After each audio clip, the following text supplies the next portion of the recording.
Hello and welcome to our next video blog. I thought it would be good to carry on talking to Andy Serkis about some of the fun and games we had during our first block of shooting. Andy?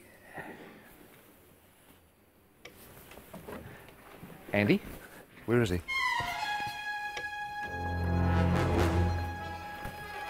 Andy?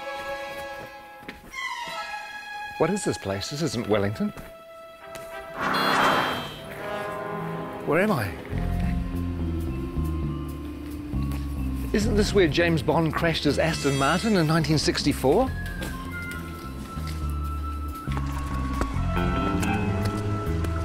And isn't this where Red Grant trained to be an assassin at the beginning of From Russia with Love?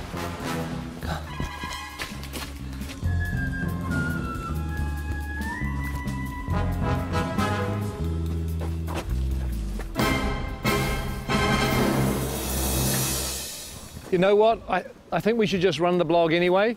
So what we did is we asked cast and crew to tell us a few of their favourite memories from the first 3 or 4 months of shooting. So please enjoy that and I'll go figure out where I am.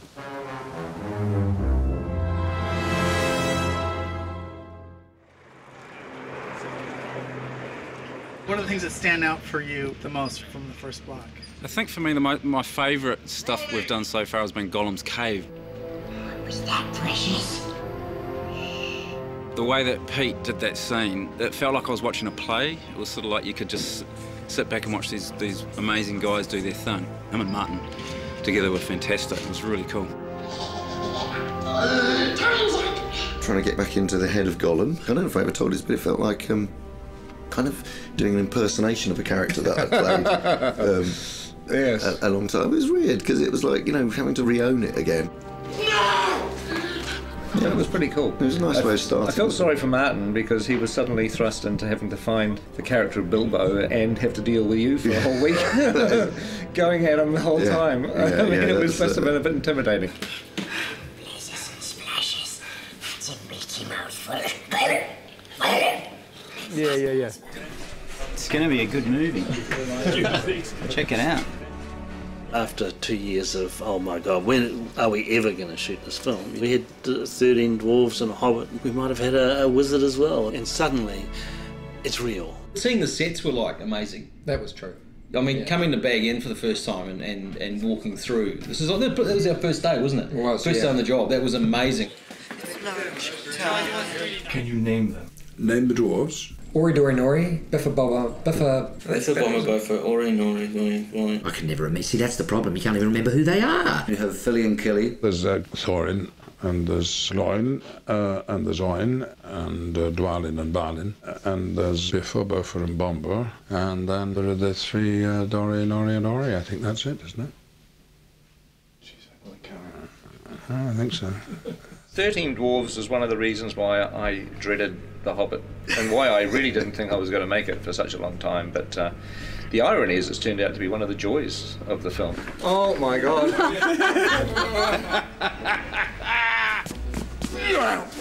What a challenge. I mean, 13 heroes, or 14 with Bilbo.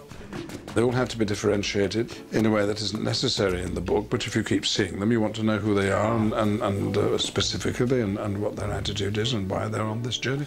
We need to move now! Come on! Some of the best memories were getting the dwarves ready. Everybody has helped these actors kind of find their way through lots of rubber and lots of hair. Walking through Weta and getting to see our designs and going, actually, God, I look amazing. I look the most amazing of anyone. That was probably the best day, wasn't it? Mm-hmm. Yeah. When you all said, gee, Jed's amazing. That's an amazing We design. did, yeah. Some of them actually look pretty bad before they get into the prosthetic. Some of them, in fact, for some of them, a prosthetic is making them look better, to tell you the truth, which says something. Mark Hadlow, for example, springs to mind. I have this lovely bit down here, and then this moustache that comes up here. I look stunning. Actually, look, I should be in centrefold. One of the things that quite early on we discovered was that Mark Hadlow likes to dress up in costumes, mainly sort of military type things. And the really weird thing about his sailor outfits is that below the waist, nothing. But again, you know, he's a nice bloke though. A little bit to cut. A little bit to cut. One of them doesn't have to wear a beard. Yeah, well, we're all very, very jealous of that. Actually, he is the Aidan Turner. He's the sexy dwarf. I don't even think he's got a beard, actually.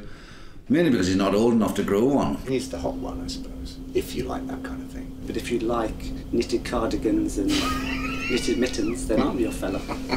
If there was a boy band in Middle Earth, he would be the leader Williams. of the Robbie Williams of the dwarf world. Whereas you'd be roadie, I think. Yeah, the roadie. Bond would be a roadie.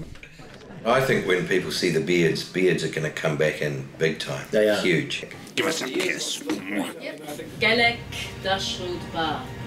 Gelek Dashudba. We've all learnt a bit of the dwarf language, Kosdol, so we all have a kind of selection of words to fall back on, curses and battle cries. I mean, we speak Dwarvish to each other most of the time when we're all set. Okay, here goes. And Peter can guess what it is, and then I'll tell people. Caused Belcour. Caused Belcour. Caused Belcour. Peter? It means mighty dwarf.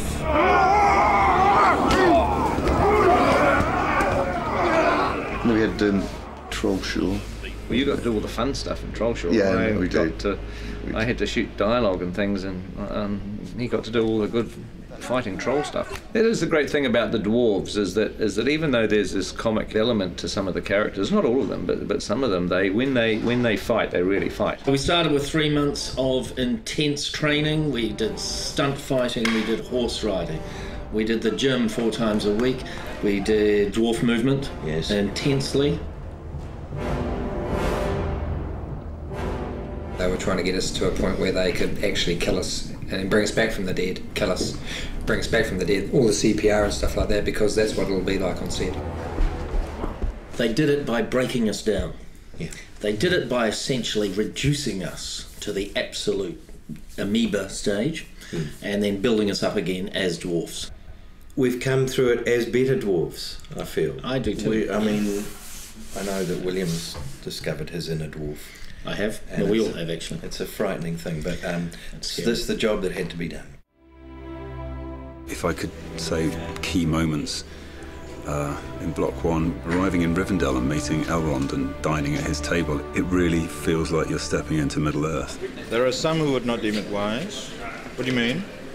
You're not the only guardian to stand watch over Middle-earth. I remember it now, but later on. I love working with Hugo and Kate back in Rivendell again. That was fantastic. Hello. Welcome. I still can't quite get over being on set with Ian as Gandalf and then, Kate Blanchett with Galadriel and Hugo with Elrond, and you just feel like you step back into a movie again. It's kind of weird. Is this a new one? This is different. Yeah, different one. High points really, I think, was getting Kate Blanchett with a long train. Beautiful. Kate, that's beautiful. They're all going to want one. Just don't ask me to walk anywhere. One of the things that I like is that we're getting a little bit of the music into the movie too, the songs. Tolkien wrote quite a few songs for The Hobbit. I got to sing a song. You want to hum a few bars for us now? Oh, it's a classic song. It's after sort of Cole Porter, Gershwin, that type of thing. There's an inn, there's a merry old inn beneath an old grey hill. He squeaked and soared and quickened the tune while the landlord shook the man in the moon. It's after 3, he said. I think it'd be great if Dwalin just yelled the whole thing. Yeah. So the cat They'll swallow the tipsy cat. Is this Metallica? Is this the Metallica version? Who is this? Guess the Metallica version. Well, I'll be singing at the Oscars is a different matter, but hopefully some people might sing it in the shower. Oh, excuse me. I think this is a Peter Jackson question. Which dwarf would you like to invite to dinner? Well, I wouldn't invite any of them except myself. I'm afraid that the table manners aren't of the best. But you get your fist when you do that! They would not want Biffa over for dinner.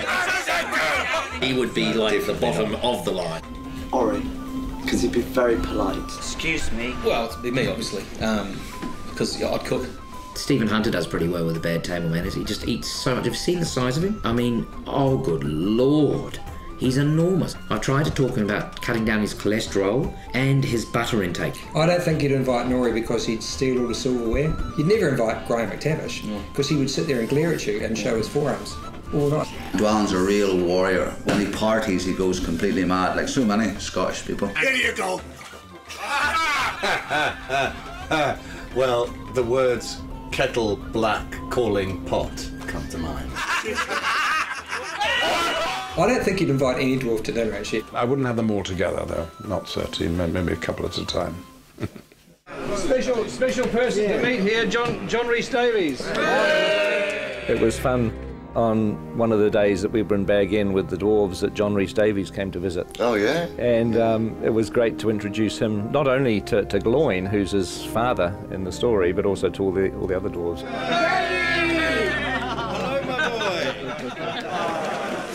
It's just like coming home to family. I predicted what John would say, and he pretty much said it word for word. I could just imagine, him saying, "Oh, you poor bastards." that's pretty much what he went on to say. You poor buggers. When he gets you running up the hill in full armour, you'll enjoy that. But you are going to be spectacular. And you'll be chased by women all around the world. but only if you're in costume and makeup. Okay. All right. We've been here since January the 13th. So what is that, 5 months? And we haven't even scratched the surface. Who are you doubling, Pete? I'm doubling Stanley Kubrick.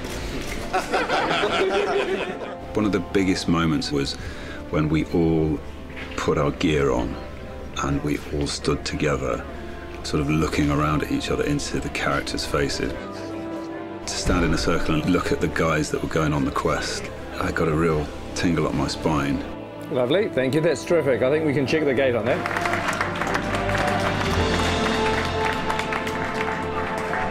Thank you very much. Thank you, guys. Thanks, guys. Thanks very much.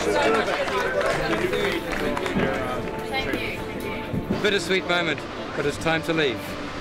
Hasta la vista. Then driving off. I'm waiting for somebody, sorry. It could have been you. I know. Just go. Oh, really? Yeah, just go. We've had enough. Go. Are you wrapped? No, I'm not wrapped. They're keeping the good people. Okay. Oh, hey, Go again, we'll go now. Hey. Okay, we'll go now. It's a bittersweet moment, but it's time to leave. Hasta la vista. Well, I hope you enjoyed that. I don't know whether there'll be any more because I have to find New Zealand, which I've lost. I think it's over here. Who is that odd little fellow?